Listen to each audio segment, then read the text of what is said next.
মাগুরায় ৮ বছরের শিশুকে ধর্ষণের প্রতিবাদে আজ খুলনা শহরের শিববাড়ি মোড়ে বৈষম্যবিরোধী ছাত্র আন্দোলন বিভাগ ও জেলার উদ্যোগে এক বিক্ষোভ কর্মসূচি পালন করে জুমার নামাজের পরে।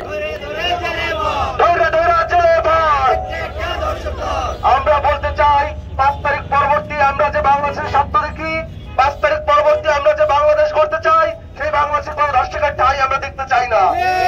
আমরা জানতে চাই এই প্রশাসন কি করে, এই প্রশাসন কি ভূমিকা পালন করে আমরা জানতে চাই। আমরা এই প্রশাসনের কাছে অন্যতম জানতে চাই যারা ধর্ষণ করে তাদের বিচার কার্যক্রম কেন করা হয় না। প্রত্যেকটা ধর্ষণের প্রমাণ আছে, প্রত্যেকটা ধর্ষণ কিভাবে হয় সবকিছু জানা সত্ত্বেও কেন এই ধর্ষণকারীদের বিচার হয় না।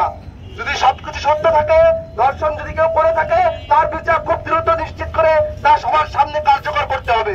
যদি দুই একটা ধর্ষণের বিচার কার্যকর করা হয় তাহলে এই দুঃসাহস আর কেউ দেখাবে না। আমরা ৫ তারিখ পরবর্তী বাংলাদেশে আর কোন ধর্ষককে দেখতে চাই না।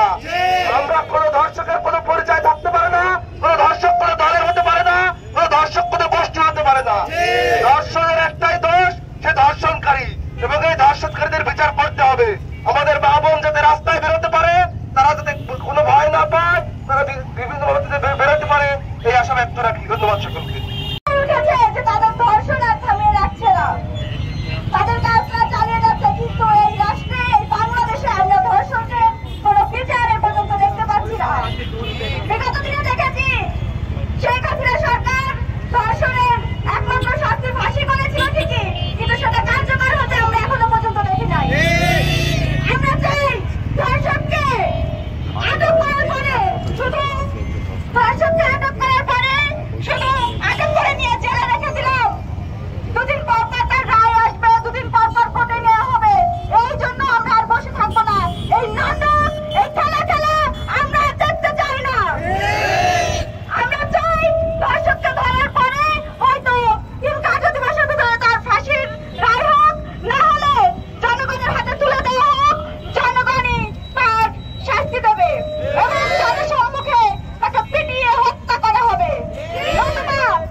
দাঁড়িয়ে আছি এই রৌদ্রের মধ্যে, তার একটাই কারণ যে বিগত কয়েকদিন ধরে দেখছি আমরা ধর্ষণ একের পর এক হয়ে যাচ্ছে, কিন্তু দৃশ্যমান কোনো শাস্তি হচ্ছে না।